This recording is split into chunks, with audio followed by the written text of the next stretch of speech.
What age did you find out that you were adopted? Do you remember? Yes, I was 5 and Mum told me, if you tell anyone else, Mummy and Daddy will go to jail and you'll get deported back to Brazil. I lost my identity and I think my whole life I was, as I say, confused, but I just wanted to speak my truth. In a world that didn't make any sense, I was seeking something.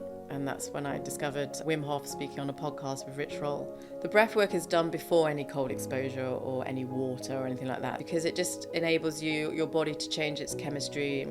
Increases the pH, which alkalines your body just for that short period of time. You really stretch your adaptive mechanisms during the whole one round of Wim Hof breathing. Mindset is really beautiful because it made me realize that a lot of my thoughts are not my thoughts. They're just programming from society's norms. So you go through different parts of the brain, like when you're first in, you're in fight, flight, freeze, you're a reptilian, and then you go into the mammalian brain where you have the feelings of, oh my God, and then you go into the neocortex, like, oh, it's not so bad, I'm sitting in ice. Life is stressful enough, and we really are we're adrenal fatigue, burnout and stuff like that. So it is really just honouring your body, tuning in and tapping into what your body needs. And so I just say, I'm going to cold water and I choose to accept this.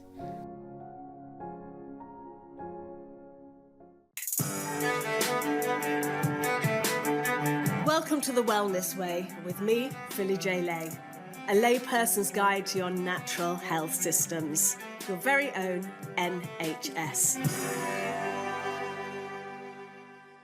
Hello, lovely people, and welcome to another episode of The Wellness Way. And today I've got a woman who I absolutely love her work.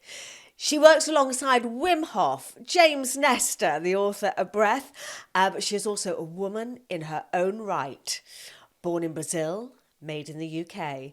Emma Estrela, welcome to the Wellness Way podcast. Thank you for having me. What a great intro. I love your work. Now, Estrela is your work name. It is. It's my business name.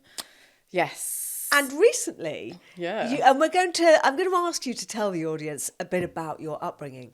But you recently was given a doll that was yours as a baby in Brazil. Yes. Do you want to tell our audience what was around sure. So, her neck? Born in Brazil, and then I was adopted and taken into an English family, taken to England. And I was chucked out of my house, the family home, at 16 because I was rebelling. My mum didn't agree with my boyfriend at the time.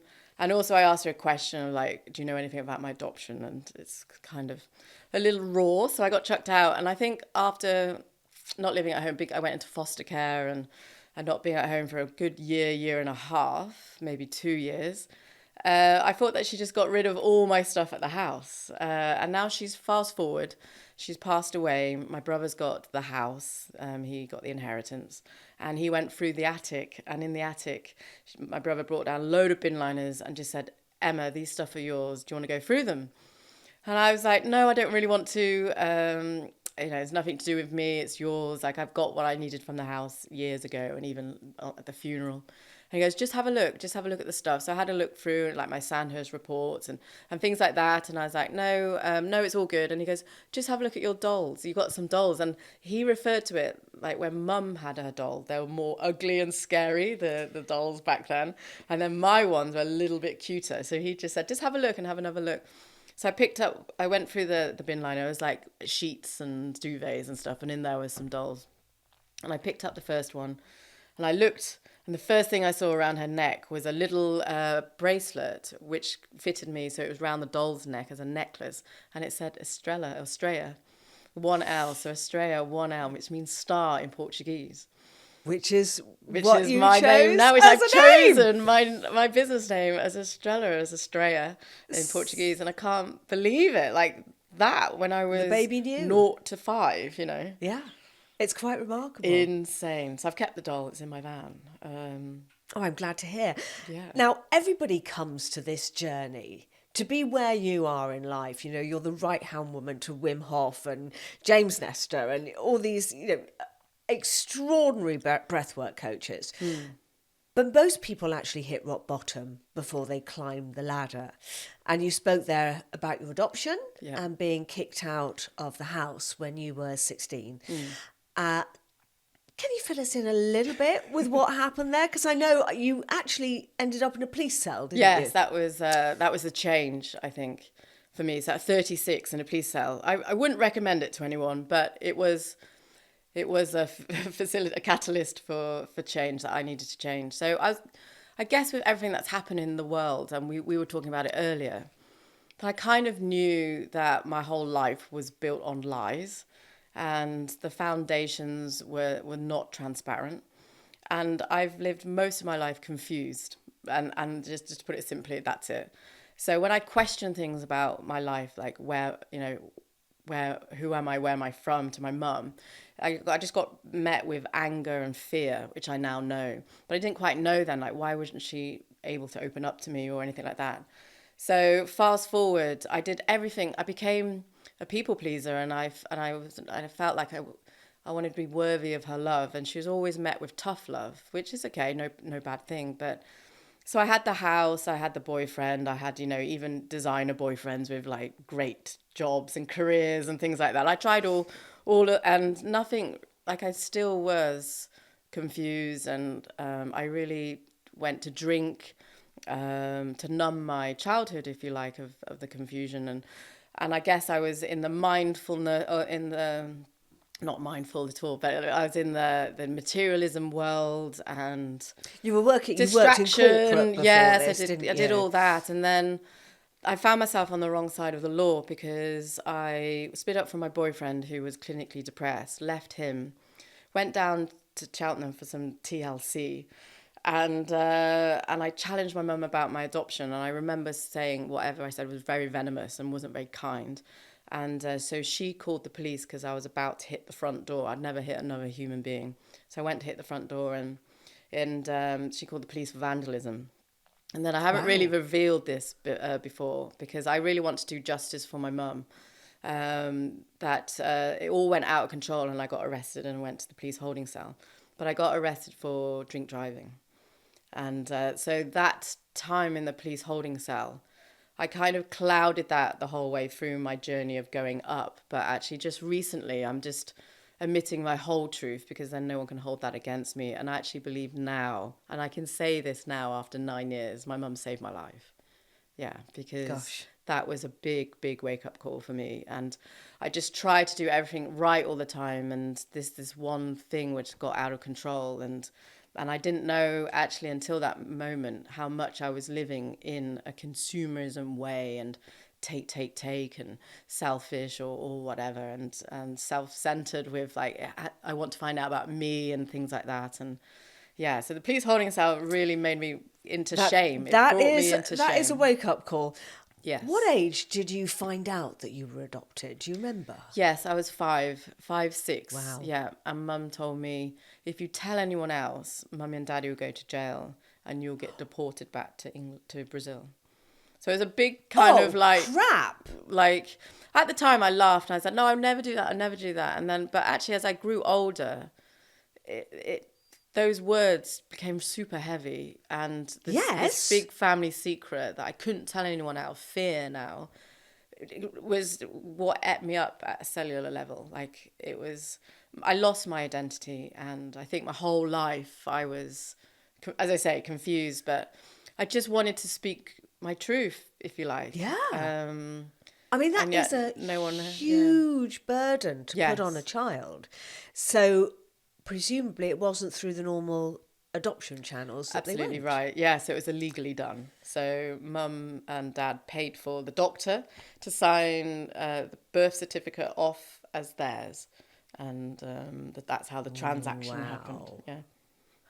Wow. So a lot of baggage that you had to carry. Yes. Not surprised you turned to alcoholism. Well, actually, that was just the start of it. I then got abused by my father, so violated by my father between the ages of 6, I think, till 9.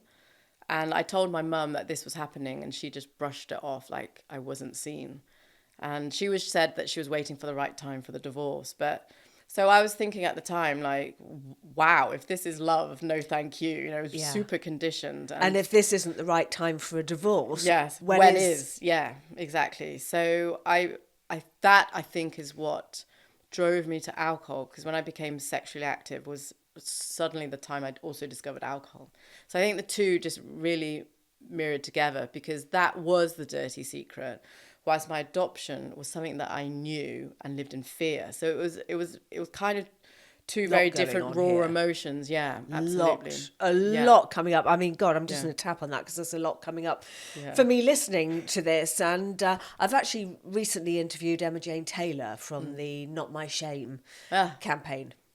And she goes into school. Well, she, not her personally, but she runs a charity that goes into school to teach people about, because you're taught as a child about stranger danger. Yes. But you're not, yeah. Yeah. But it's actually 90% of abuse comes from somebody you know. Absolutely. So, if you haven't checked out that podcast, please go and do so, because it is a good one.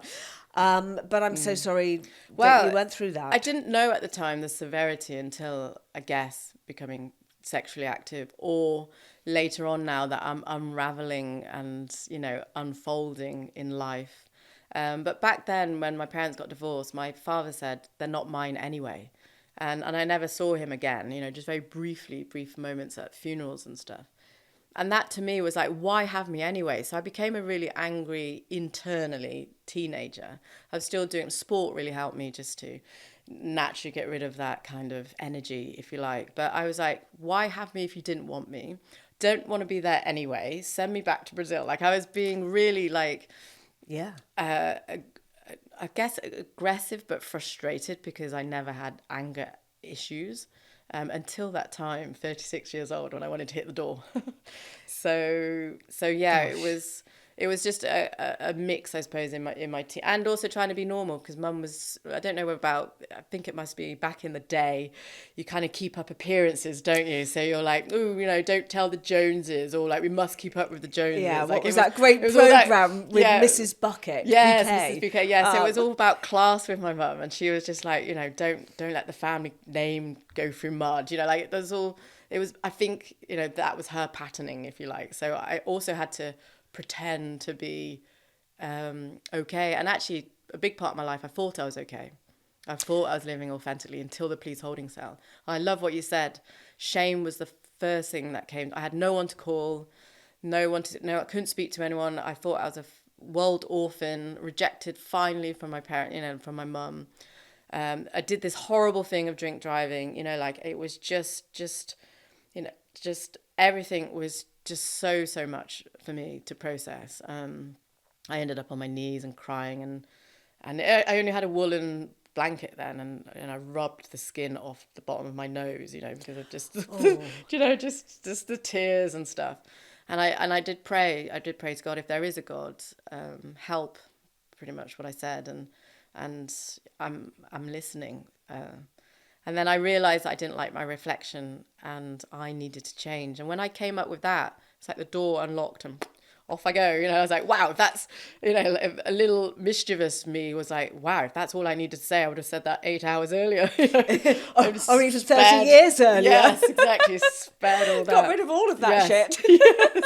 Yes. So that was a defining moment Yes. in your life. And you said there that you didn't like what you saw in the mirror. Yeah. And, I do a trick that I think most people now know, Marissa Peer one, where you write on your mirror, I am enough. And I found it really hard to do when I started. And you must have been like, I'm just fucking shit. Yes. Well, yeah, it was hard. Yeah. I went back up to Cumbria, where I still live now. And in a world that didn't make any sense, I was seeking something. And that's when I discovered Wim Hof speaking on a podcast with Rich Roll. And so you're listening to this podcast. Yeah. It's the first time that you've discovered Wim Hof. Actually, my mum introduced him as the Iceman before, breaking all these world records and, sitting in ice and doing all these things. And I didn't care. I think I said to my mum at the time, why would I do that to myself? Because why would I be uncomfortable? I'm happy as I am, thanks. And I stormed off, So I think that was my first kind of an energetic kind of encounter with Wim, if you like. But actually, it was at the podcast when he spoke about his story. And what he went through with his wife was death by suicide and being left with 4 children. And he went to nature for his answers. At that time, I was also walking in nature for my answers too. And that's what resonated with me. So there was a synchronicity, and you chose to go to Poland. Yes.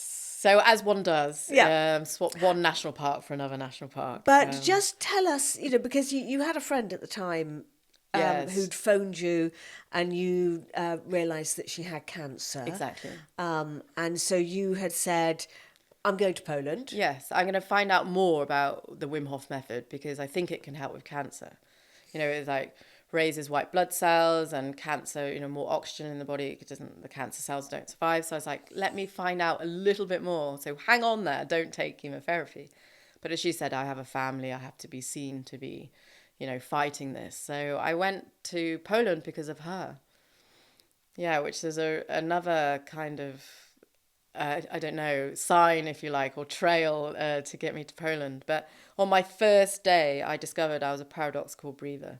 And I hadn't, and I think that was probably the tightness of my breath as it was kept me kind of in my chronic stress, if you like, or adrenal overload. Explain what that is. It's reverse breathing to the natural autonomy of the body. So it's the most resistant way to breathe. So 180 degrees the wrong way, depending on the intention, of course, and the reason. So for when those you people inhale, who, so give us a complete description for those people that don't do breath work. Yeah, so I think the quickest way to describe it is like when you inhale, the belly should be relaxed, roughly, but when I inhaled and I sucked my belly in and I breathed into my upper chest. So it was like the inhale and was coming feel up here, and a tightening of the throat, don't you?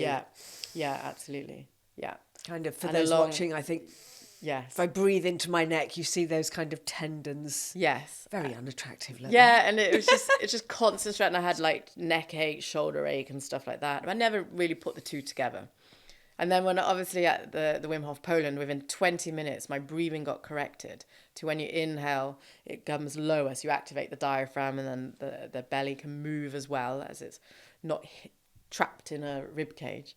And then we had our first Wim Hof breathing session, and that was it. Pandora's box flew boom right open, and the reason why, I connected with my birth mum to this day, I believe, and I have not given my birth mum any thought. Birthdays, whatever, it was all about me and celebrating it with my family, or friends. And in that breathwork session, I saw this cloud turn into a woman's face, come right at me, and then the cloud just dispersed. And I thought, oh, wow, is that my birth mum? And then I oh, wow, it's me. And then it just disappeared. And then just having that acknowledgement of my birth mum just made me burst into tears. And then I said, why am I alone in this world? And behind my eyelids was like an array of different eyes blinking like little bats or whatever, blink, blink, blink, blink, blink, blink, and it just went to an infinity, and it was like all the way around. I was like, and the message I got was like, you're not alone. The village has been waiting for you, or something. And it was just like, wow. It was just like, I'm not imaginative or creative. I was very logical back then and in my analytical mind. And this blew me away, and I was, releasing the tears on the corner of my eyes. I was doing the breath work, and I came back from that breathwork session a different person instantly, in a blink of an eye. Pardon the pun. I was awake. The thing is, to my consciousness. Yes, the thing is that when you go on these journeys with breath work, and I've done quite a few, and I think I trained with Soma breath. Whose slogan is "Get high on your own supply." Yeah. Because you do really go out of your body. You have these out of body experiences that are just remarkable. Yeah. I can only really describe it to something like mushrooms. Or, I think because I took drugs for about 3 months of my life when I was a teenager, the feeling I got from the breath work, which is tingliness and pulsations all the way up and down the body and stuff, were not too dissimilar to those days. So curiosity, which is like, yes, let's go more, or let's just feel into it. I wasn't panicked by those new sensations to the body. So I obviously had really went fully in, as you say. So I welcomed those new sensations. And I think that's what made me, As the week went on, though, you were having more and more Yes. ad reactions, Yes. and Yes. opening up. Yes. More tears. Yes. More. I was pretty much crying every day. I always say to my participants now, or my students now, like, I was the world's worst participant, least likely to become an instructor. Like that was my week. I hated the cold and crying every day with the breath work, or some kind of realization of like my life compared to others. And like, I didn't know what chakras were, didn't know what auras were. It was all like a new language when some people were talking. And we apparently have a purpose in life, or you have a gift to bring to the earth. And I'm like, what? I heard you on a podcast actually not long ago, where you were saying to somebody, you went up to one of the instructors and said, can you just tell me what my purpose is? Yes. I mean, and he must have looked at you and kind of bonkers. Yeah, Exactly. And then he just you have to find it, love. You know when you know. And that, to someone who's in the analytical head, is like, what is this? What is the meaning of this? So yeah, exactly. I did. I was one of those. I was that person, if you like, but in a gracious way. So another defining moment there was, we get to climb a mountain shirtless, or just wear a bra for women. Anything goes, no judgment. And I found myself walking up the mountain just with my shorts on and a sports bra.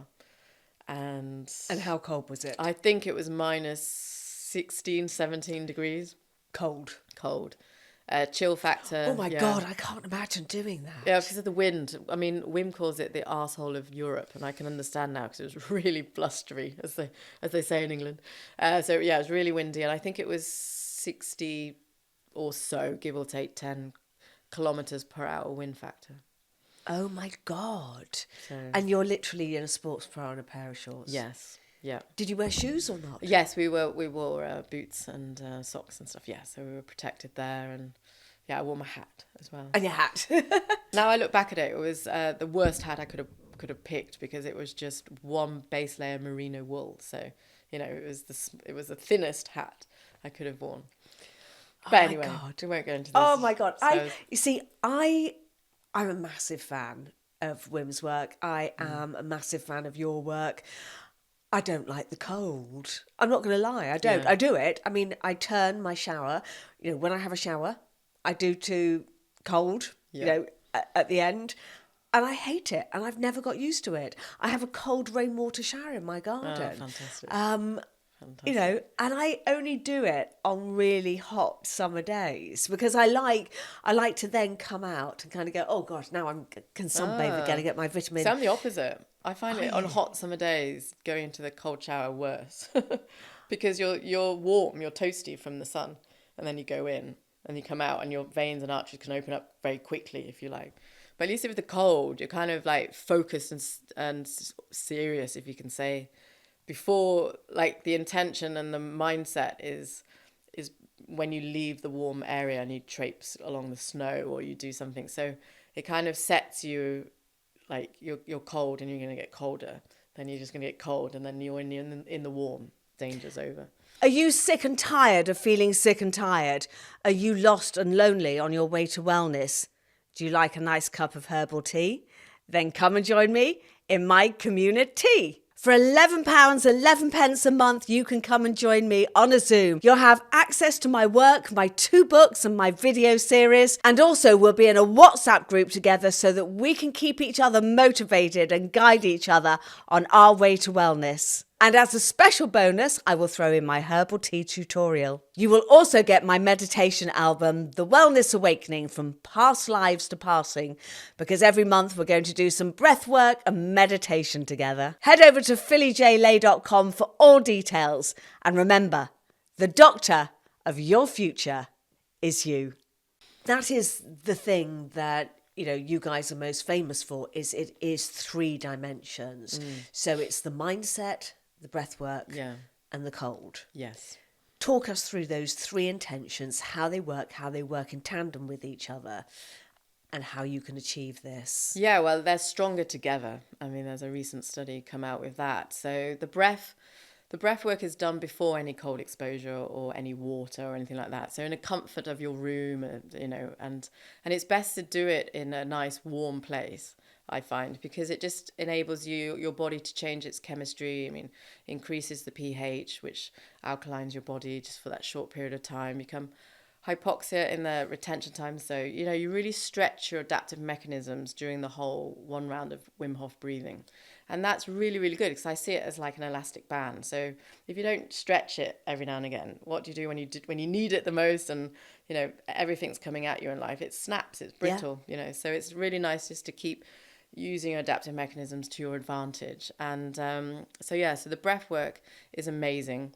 Activates your reptilian brain, and it just enables you to have that new awareness of what could be going on in your body and have that expansion, if you like. And it is the stairway of the subconscious mind. Yes, yeah, the bridge of the stairway. That's what we say. Yeah, absolutely. It's just unreal, and it's a shortcut. The Wim Hof method breathing, I think, to meditation in the Himalayas for days on end, or even other types of breath work where it's 40, 50 minutes. You can just do the Wim Hof in 3 simple rounds, 10 minutes, and you kind of get there. So it's a nice shortcut for the body. And a big part of that is holding your breath. Because of the retention times, Because yes. Because so of the retention. Exercises into your rest and digest, the parasympathetic, which we're all sort of buzzing on more fight, flight, freeze nowadays. So the fact that the Wim Hof method brings you into that relaxation, which actually promotes more healing, because healing happens when you rest and digest. Well, I remember in 2020 when Wim went online and was doing some free breath works, Nice. and obviously trying to get everybody out of that fight and flight, the fright, fear, yes. the fear, Yes. biggest suppressor of the immune system. Absolutely. So, he was saying, come and do some breath work with me. Yes. So I jumped at, it's just like, Fantastic. oh yes, I'd love to do this. Thank you. Yes. I never thought that I could hold my breath for 3 minutes. Nice. But I could. It was quite extraordinary. Yeah. The first time I think we held for a minute, and then it was on the second round 2 minutes, and then the 3 minutes. Yeah. And it was just such an amazing experience. I felt as if I was floating over my body. Exactly. Nice. And it was just like, hey. Yes. And what all this the from fuck breath. are you doing? Yes. All this from breath. No, it's truly is, as I say, they're better together, all of them. But yeah, so the breath, I mean, in a nutshell, it sort of lowers inflammation, if you like, cytokines, and then it increases white blood cells, the immune. So in a nutshell, that's probably the quickest way to describe the Wim Hof method. And that you also, combined with the cold. You also said that, it alkalines the body. Yes. Yeah. And Otto Warburg won the Nobel Prize, and he stated very clearly in his work, nothing, including cancer, can grow in an alkaline body. So this was what I was trying to find out with my friend, you see. And not knowing I needed it for myself. So that with the cold, and the cold can help wake up dormant systems, if you like, in the body. We've been conditioned too much in a comfortable place. So it's just, and also you get to know your inner brain, or your inner thoughts, your inner critic, just before you go into the water, because you have all these kind of, the critic mind, if you like, or the chimp paradox or something. It's there. So it's nice to get to know who you are in your personal space, and then instead of trying to beat the critic or let it control you, you make friends with it.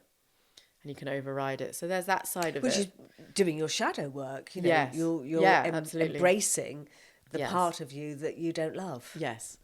And that's it, really. I think for me, the Wim Hof that week just made me recognise the bit I was ignorant for. Yeah. The shame that came with, and also the bit I kind of just wanted to avoid because of other people's truths. So that's all what came out that week, that I discovered that actually I need to do it anyway. That's what I kind of felt with the cold. It empowered me. I felt good afterwards.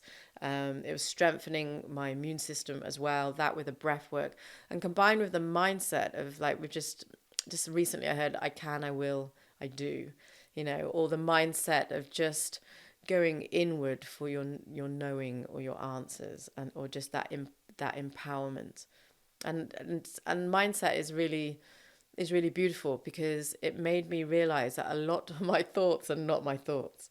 They're just programming from society's norms. And that was a realization. It's very important to actually remember that, we are in the here and now, and it's now, and everything is a memory Yes. that has gone before, Yeah. and everything going forward is your imagination. Yes. And the two are connected, and they mean nothing to what space you're in here, Yeah. in the here and now. Yes. But also, the past defines who you are in the now and can control your now. Like, if you have a happy memory, you can program your body to be in that happy place as well. Yeah. Like, that's the connection I know from the Wim Hof method, that you can then have control, the captain of your ship. This is it, because you just have to reprogram it. Yes. Find your happy place. I mean, Dr. Bruce Lipton always, Yes. he wrote the beautiful book, The Yeah. Honeymoon Effect. Yes. So, that is about what all these The environment. wonderful, Yeah. what the environment does to you. And going out in nature, because we are nature. Yes. And I think I almost say that every podcast now. Yes, we are. But we are. I've hashtagged that. Yeah. For many years. I love it, because we are Yeah. organic. We are nature, and we can learn a lot from nature, rather than clinical places and stuff like that. So yeah, I like Wim. I was in nature for my answers, and they are still giving me guidance and answers, and just, it's so good for the body just to spend it in green and blue. It's super nice. And at what point did you go, I'm going to be an instructor for this? I'm going to be right up there working by his side. Yeah, I mean, it was all How did you seamless. manifest that one? Yeah, I didn't. I'm actually not a manifester by universal law, I think. It's not my strong point, if you like. But so I finished the Wim Hof up the mountain and realized I could climb higher. And it changed my limiting beliefs, because I thought, okay, if I could just get this over with, because I still want to find out my purpose, like I was very self-centered, and I was like, I really want to know my purpose. No one's giving me my answer. And the answer will be when you get down off the mountain. So I said, okay, reasonable. So when I climbed the mountain, it just all changed for me, because I found serene peace, the fact that I could climb more, and it was, the weather was not permitting us to climb more. So we went halfway, a few hours there to get climatized, and then we walked back down. And walking back down, I just realized that I've been living my life completely the wrong way around, if you like, or upside down, topsy-turvy. So when I went down, and I remember all the things I've been putting off in my life, I was like, I'm going to do them now. I'm going to do them now. So I walked the Camino de Santiago in January, wearing shorts. Gosh. And I remember one time in the Camino de Santiago, it was +8 degrees. And I do remember there, I was like, it's positively warm compared to where I was 3 weeks ago in -16. So that is most probably the most famous pilgrimage place. Yes, yeah, all across northern Spain. Yeah, so you start in Saint John Pierre de Paul, well, I did, and then walked roughly 900 kilometers across northern Spain to a church or a cathedral called Santiago de Compostela. You don't have to be religious to do it, but it is a world famous pilgrimage walk. So I did that, and I applied the Wim Hof method every day. So they say anything you do for 30 days becomes a habit. So I did that, came back to Cumbria, changed woman, definitely. I realized that, and when I said change woman, I rang my mum and I said, thank you for doing what you did. Because if you didn't do what you did, I wouldn't be in the position I'm in now. And then I said to her, I'm going to tell the whole world I'm adopted. Because I realized I went through an identity crisis, and I kind of need to go through it, of like the label. Hey everyone, I'm adopted, like this, in order for it to disintegrate and dissolve, and I don't really care anymore. But, it was definitely the step one of a coping. And obviously she didn't take that too well. And now in our journey, I understand totally why she didn't take it that well. Because what she did, I think now, was a very brave thing. to take 2 children from Brazil to take to England, knowing that it was illegal because of the love of her wanting children and to save these 2 children, my brother. Gosh. And she was always looking over her shoulder because it was her fear. It was Fear, a genuine yes. fear of like, what if I get found out? Yeah, because it is, Yeah. she would have gone to prison. Yeah. You would have been put into care. Back then, I think that all that was her Yeah. truth. Yes. So, Well, I think even now that would happen. well, actually, no. I tried to defy that. So I went to the police station and gave my passport and said it's fake, and they push it back and gave me a police crime reference number and go, all right, love, see you later. Like this. It was so I don't believe now that I would be deported, but Oh, I don't mean deported now, but I mean, if you were a child. oh, now, right, yes, it- yes. Still. it Yeah, would absolutely. have- I think, you've got Nuremberg Code, all these things to be in the system, if you like. But no, I loved. None of them stood up well in 2020. No, no, Just putting that out there. no, absolutely. But for me, she's a remarkable woman. And for that reason, I've jumped a little bit in the timeline. But for that reason, I'm in her honor. I'm living my most independent, strong-willed, minded life because that's the way she taught me. That's beautiful. Yeah. But anyway, so to go back, my defining moment to become an instructor is I ran a marathon and an ultra marathon without any running training because I found out Wim ran a marathon. I thought, if he can, I can. As you do. Yeah, as you do. As you do. I felt good, you see. I was on top of the world. And yeah, then what happened? And I didn't do any running training because I was ex-army and I'm done with running, like we did enough there. So I just literally trained my diaphragm and my nose, and that's it. So I just did these like yoga exercises, did Wim Hof breathing and did cold water, and that's all I did for 5 weeks. Gosh. Fast forward, ran my first marathon, then ran my first ultra marathon. I was living with What's an ultra marathon? So I did 58 kilometers, so it was the Right. smallest of the ultra marathon. And I will tell you a little secret actually. I thought I booked the 100-kilometer, and then when I went to enroll, it was only 55.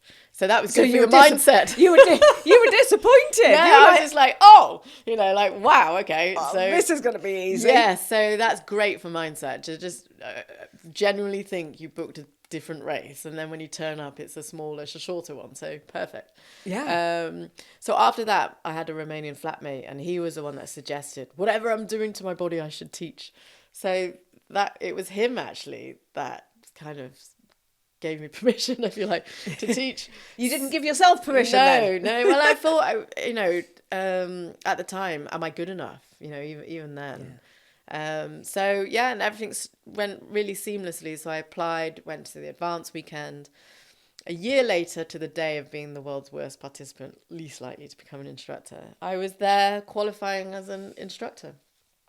Amazing. Yeah, it was. And actually, the day that we have to do some tests and presentations and then, prove ourselves with coaching skills and things like that. And the day I was due to do my presentation is the day my friend's sister called me to say that my friend had passed away.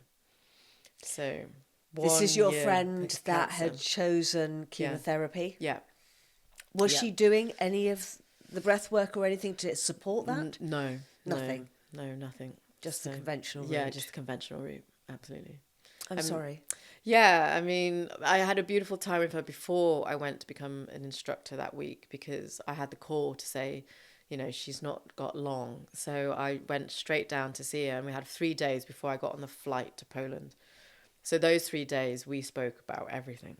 No stone left unturned, if that's the right way to say it. But Did she might not have told you this, or I don't know, I'm just going to ask the question. Did she show any remorse for choosing to go down the chemotherapy route? Not really, because she was fluttering in and out of consciousness, so she was very excited to soon be leaving her caged body and be dancing in the spirit. I think during her journey, because of the delicacy of her husband and her child, she never really questioned. I think with her life, bless her, she was depressed after her only child, and to be told depression and get over it, love, kind of thing, to actually have cancer, they're like, so she was more excited to be seen to have an illness that's treatable, than a depression that's not. So I think we were talking more along those lines, which was a sad. Again, neither it was great, if you like, but she definitely woke my life up to pointing me in the right direction for the Wim Hof. She said she'll leave me in a safe place, which she did. It was in Poland, becoming an instructor. Up a mountain, wearing a bra, exactly. pair of shorts. Yeah, leave me in a safe place. And I think, and then after that, my story was really strong, and all the work that I had done with cold exposure. I just think living in Cumbria or England, where it's wet and miserable, is technically really good for Wim Hof instructors to be, or just the way of life. So it prepared me a lot just to be out in the elements, if you like. And I was a very strong person in my instructor training that I got asked to teach next to Wim Hof at the flagship in Poland. 2 weeks later. So after, Oh my God. yeah, so I qualified, then came back, turned my kit around, then went back to Poland. And there I went to the river and just really listened to my friend. And I think she's kept me there every year since, just as a memory of my transition, if you like. So I've been going to Poland every year for 9 years. And I've been going to the same spot in the river to Were you able to go in her. 2020, 2021? We did. Maybe that was the year. I think there was. I think we did do Wim Hof every year. Maybe we were closed because we did summer and winter. So in 2020, it was shut down in March, and we were there in January. So we went that year. Right. Okay. And then I think the next year, 2021, it was in June when we were open, and it was in Spain. In the the short period of time, for 4 months of the year, the world was open. So I think it was still went in 2021. I think so. Gosh. Well, that's been one hell of a journey. Yeah, one hell of a journey. Now tell me how you met Mr. James Nestor. Yes, so James Nestor. First of all, he's the author of this amazing kind of Bible of breathwork. Yes, it's huge in our world, in the breathwork world. And his book came out, I think, 2020. Yeah, it did. So, just in time, if you like. So what I love about James is that he is a researcher and an author. So he's not a breath worker per se, but he certainly knows a lot about breath and is very good at breath work. And he was running these retreats, and I got a phone call because I think James wanted a Wim Hof representative, if you like. So I got the call to say to come along, and that was it. So I did my first retreat in Costa Rica with him. And what better, I felt really honoured to be an ambassador for the Wim Hof in James's clientele, if you like. Yeah. And I've just been going ever since. So I think that was about 2 years ago. And we've done, I think, 3 in Costa Rica. And now this weekend we're going to be in Cheltenham. So by the time you listen to this podcast, it will have gone, so you're too late. Yes. But you're indeed at Cheltenham. And back to where it all began. Yeah. It is for you. Yeah. It's been a remarkable journey. Absolutely. And I think what I've learned, I think with the Wim Hof, it's Wim Hof method, I would say, it just teaches you to be humble. And it's like your first time every time you do breath work and the cold, because you've evolved. So it's a new experience, if you like. It might be the same, breathing, but you have changed at a cellular level. So it always feels differently. And you're absolutely right. It's just the humbleness. I love that. I've never even thought of saying that before. It's just like your first time. It's just, let's be open-minded and see where this journey takes me. And it's just a constant reminder of the ever motion of life and being, isn't it? So I'm always humble, and my whole journey has been about being humble and being of service, finally, in that sense of I can give back for the confused state that I used to be in. I found something that can help. Now, a lot of people might go, I don't have an hour a day to do breath work. I don't have. But you said, the Wim Hof method is 3 rounds. So how long does that take to do? Well, there's an exercise. You can do the push-ups, if you like, to make it shorter. So, I mean, it just can take 10 to 12 minutes for the breathing.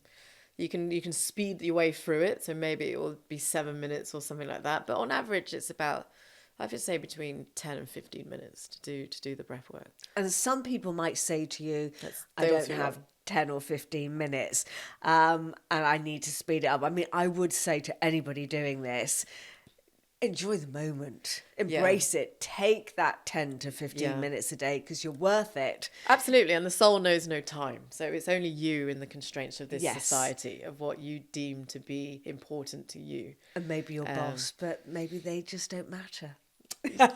Yeah, I mean, I like to say that, but I think if you really want to, you'll find time, because we waste so much time on social media and scrolling. Yeah. That there's always that substitute, if you like. If you really had to, you would find the time.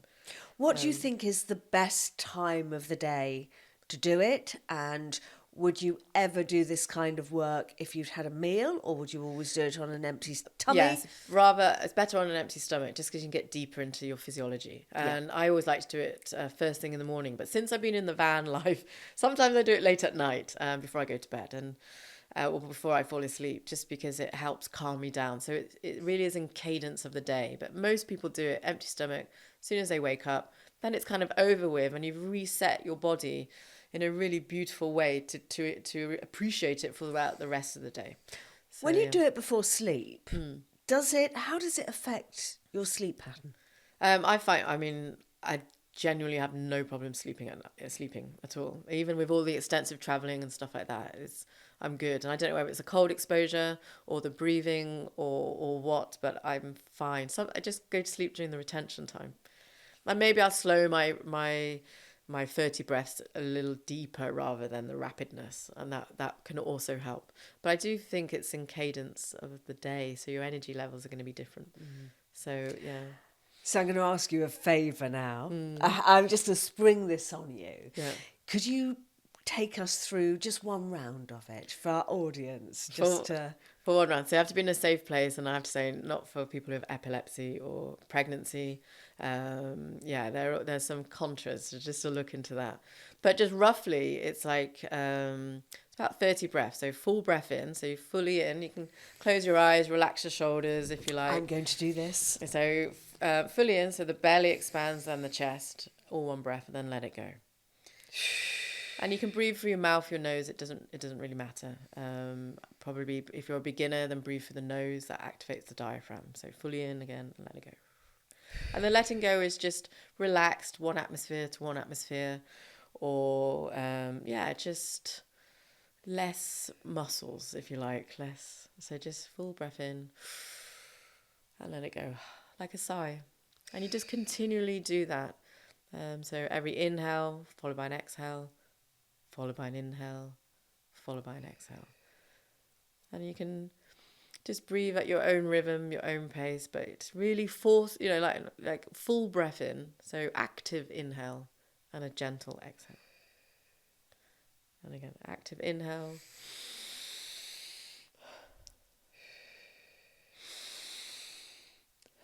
And just continue that. You might feel lightheaded. It's best to do this lying down, not when you're driving or anything like that.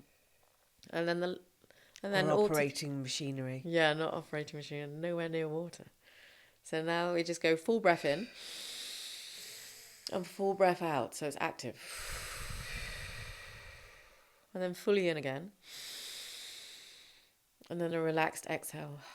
And stop breathing after that relaxed exhale. So you're like 60-70% empty.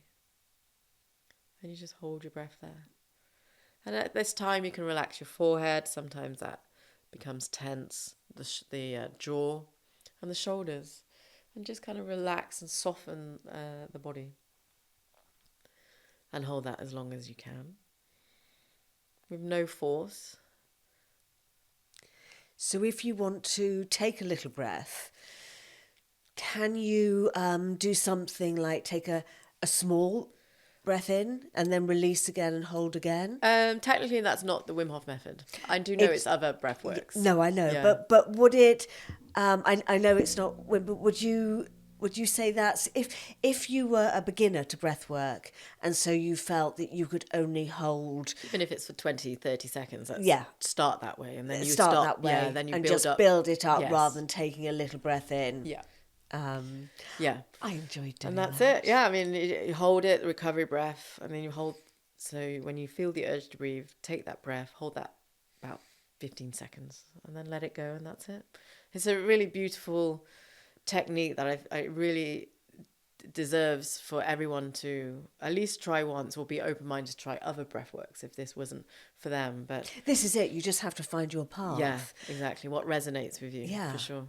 I mean, I do a little hack that my trainer taught me because I too was breathing into my shoulders, and he just said, "Imagine you've got two straws going into the base of your spine, and forget about your nose. Just throw that way, and just breathe through the straws." Nice.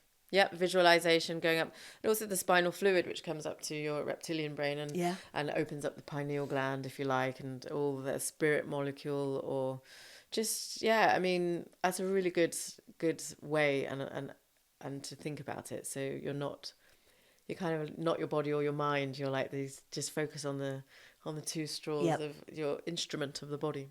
Yeah, I That's like exactly what they are, the instrument. that. Yeah. And for those people like me that really struggle with cold water exposure, give us a tip on that, love. Oh, I think the first thing for me is don't lie to your monkey brain or your critic, because you'll never get back in. So accept for it for what it is, and it's just a really nice coping tool in life, because if you so I just say I'm going to cold water and I choose to accept this. So even those words are powerful for me, because I'm preparing my body for a cold exposure. It's not like it's the Bahamas or something like that, and then, oh my God, like, I'm not going to con my mind to get me in. It's a real situation, and it's a choice. I think that's the main thing. It's a choice, because I'd rather learn this way, the adversity of the body and how I respond, than life coming at me, and I don't know how to kind of respond Yeah. that way. And what I really like about going into the cold is that you honor all emotions. So sometimes you might go cold, cold, cold, like that, That's what or I you do. swear, and it's just like, That's it's a what I do. release of energy. Do it, yeah, because the first 30 seconds are your transition, so they're the hardest. So just let the body do what it needs to do, and then catch your breath, long exhales, and then watch your breath. So you go through different parts of the brain, like when you're first you're in fight, flight, freeze, you're reptilian, and then you go into the mammalian brain, where you have the feelings of, oh my God, and then you go into the neocortex, it's like, oh, it's not so bad, I'm sitting in ice, like you kind of go through the structure as you go through the 2 minutes that's all that's needed for the water. So it's just 2 minutes. That's up to 2 minutes, not even that. If you're feeling good before, then leave. Yeah, if it's something that's a beautiful thing, that 2 minutes is all you need if you're going to do it as a regular practice. And if you can get it in one breath, or 30 seconds or 1 minute, feeling good, come out, because it's a regular practice. Life is stressful enough, and we really are we're adrenal fatigue, burnout and stuff like that. So it is really just honoring your body, tuning in and tapping into what your body needs, and not going on a program of like 2 minutes a day. I've got to do 2 minutes. If I don't, then I've got to do 4 minutes the next day. That's not what the method's about. It's educating you to start to listen to the whispers. Otherwise you end up like me in a police holding cell, or a few years before, with my gallbladder taken out from me. Do you know what I mean? Like, I've missed all the signs, and now, thanks. With your body going, Yes, exactly. how stupid are you? Totally. And I completely was on the fast train in the wrong direction. No, not wrong direction, but in a fast direction, if you like. So now it is just listening to the whispers, listening to your innate knowing, or the voice, listening to your body, like, just and once you're in that silence, in both the water and the breathing, you'll start to become more aware, and I never want to be in that place again. And I'm doing everything I can, and I nearly could have been during COVID, actually, 2022. My mum passed away, and she had I believe she had turbo cancer, taken by the vaccine. And Gosh, I'm sorry. Yeah, she passed away, and she didn't want to see me. She refused to see me because I wasn't. Oh gosh, I'm so sorry. Because I wasn't vaccinated. But at the time, it doesn't matter if you are vaccinated or not. You know, you can still contract it. You can still be. Yeah, I mean, there was no research. They didn't No. even test it to see if it stopped transmission. Yes. So I said I could take a PCR test instead, but I was told not to agitate her. So she left without saying goodbye, if you like, when she was ill, and it's been a questioning couple of years, because does she think I would have then said to her, who are my parents, on someone's deathbed? Is that why she didn't want to speak to me? Like, all these questions have come up to the surface. Or maybe it was just guilt because she hadn't given you that information. Could be, yeah. Or, I mean, I would never do that. I just, at that stage in my journey, I wanted to say, I love you, please forgive me. Like that. And all is well. Like, we didn't do too badly, did we? Like, those are the words I wanted to say to her, and I was denied that. I'm so sorry. No, it is. Well, what it is. you say you were denied that, Yeah. ability to go and see her. Yeah. Do you go and talk to her out We have in the field? the best so I bet you have now. a cracking relationship out there. We do, and yeah, we do have a great relationship now. And actually, just before she was ill, we also had a very good heart to heart, where I managed to say to her that I admire what she did, because if she didn't do what she did, I still can't do that. I can't adopt children right now or have children of my own. Like, I'm not there yet. So what she did is incredibly amazing. And she said for the first time ever she was proud of me. Well, what I remember to be the first time ever that she was proud of me, because now she says she recognizes that I'm helping many people. She said she only helped 2. I was like, yeah, but if you hadn't have helped those 2, you wouldn't have been able to help. I wouldn't be doing this. Yeah, exactly. And now looking back, I wouldn't have chosen any other mum to kind of wake me up, if you like. But so we had a great conversation in August. And then September to November, she was diagnosed, and then she passed away in February. So it was all very, very quick. It was all very quick. Well, we're seeing a lot of this. Yeah, absolutely. And actually, I have to say thanks to the Wim Hof method and my journey, and also breath work and just other processes that could have put me back to square one, but it didn't. So the method has worked, in a way of a coping tool.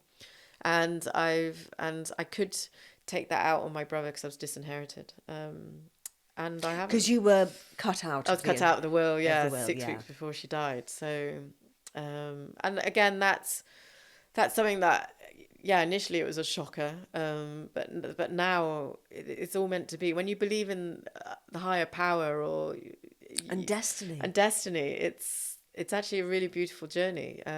Technically, I came out with my adoption. So who am I to then want the money as well?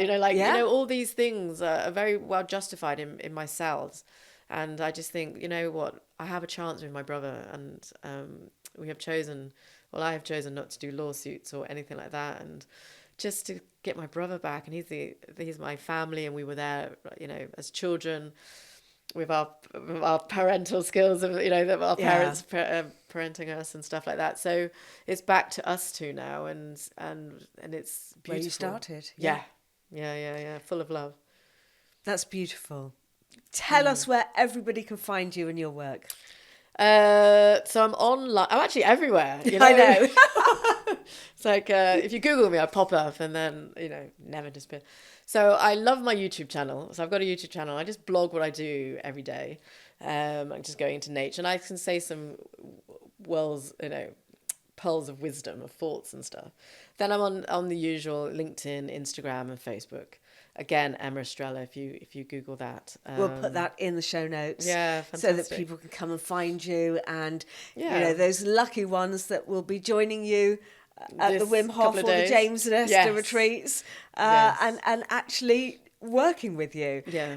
It has been such a joy to interview you. It's been a pleasure to be here. We tried to do this interview. I just have to tell our audience this. We tried to do this interview a few months back. Yeah. And we'd been at an event in London. Yes. And one of the things that we were asked to do was to introduce yourself and give a hug to the person next to you.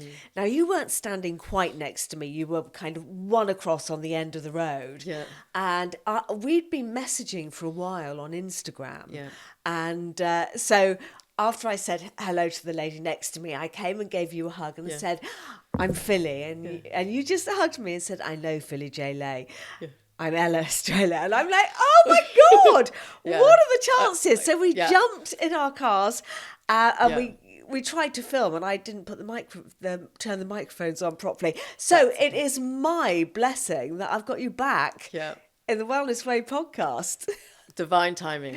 Yes. As always. So, thank and it's been you. a pleasure. You're such a star. You're the star. Even though I got the surname. So, but just by you're the star. No, you're the star. Oh, fuck off! You're the star. By beating that drum as independently as you can, and with no fucks given, and I love it.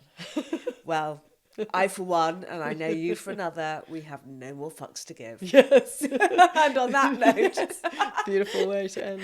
I think we'll end it there. Yeah. Thank you, everybody. Thank you, Emma Estrela, and I will see you all next week.